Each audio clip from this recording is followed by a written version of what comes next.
New solo drivers, people with their P1 probationary licence, have the highest risk of being involved in a crash where someone dies or is seriously injured.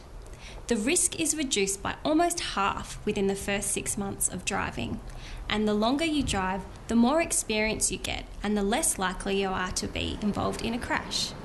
Some of the reasons new solo drivers are at such high risk of crashing are if they haven't prepared well for driving alone, they haven't practiced enough as a learner driver, and they take unnecessary risks.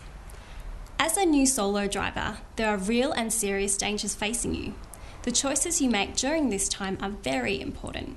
Here are a few ideas that might help you to stay safe, especially in the first 6 months on your P plates. Choose when and where to drive. Even with 120 hours of learner driver experience, you still want to ease into solo driving gently.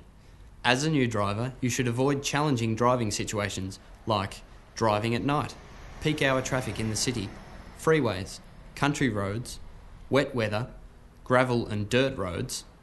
You can slowly build up your experience in these situations over time. Slow down a bit.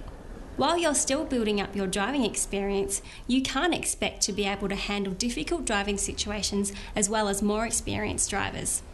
Give yourself a bit of extra time to take everything in and respond to situations in the best way. Even just dropping your speed by a few kilometres per hour can make a big difference. Another good idea is to give yourself some extra space. Having a bit more room between you and the vehicles around you can give you the space and time to allow for mistakes.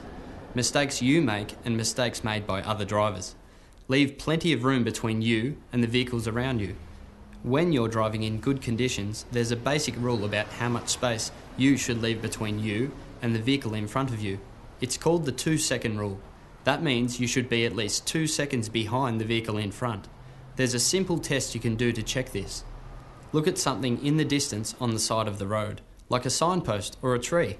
Take note of when the vehicle in front of you passes this marker. Then count how many seconds it takes before your vehicle passes the same marker. If you count less than 2 seconds, you're too close to the car in front. If you count 2 seconds or more, you're at a safe following distance behind the vehicle in front.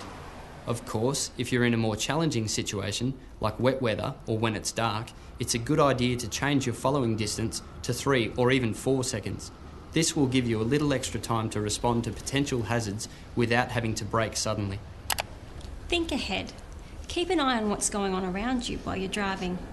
You probably remember this is called scanning. Look at the car in front, well into the distance, to both sides and in your mirrors. This will help you to anticipate any potential hazards. You can also think ahead by planning your trips before you start out. Look at a map to work out which route you will take. Using routes that you already know will reduce your stress while driving. And drive safely at night. Driving at night is more complicated than driving during the day because you can't see as far ahead or around your car. You have a higher risk of crashing at night, and half of all probationary nighttime crashes happen on Friday and Saturday nights. Keep your speed down when you drive at night so you can see and respond to any potential hazards in plenty of time.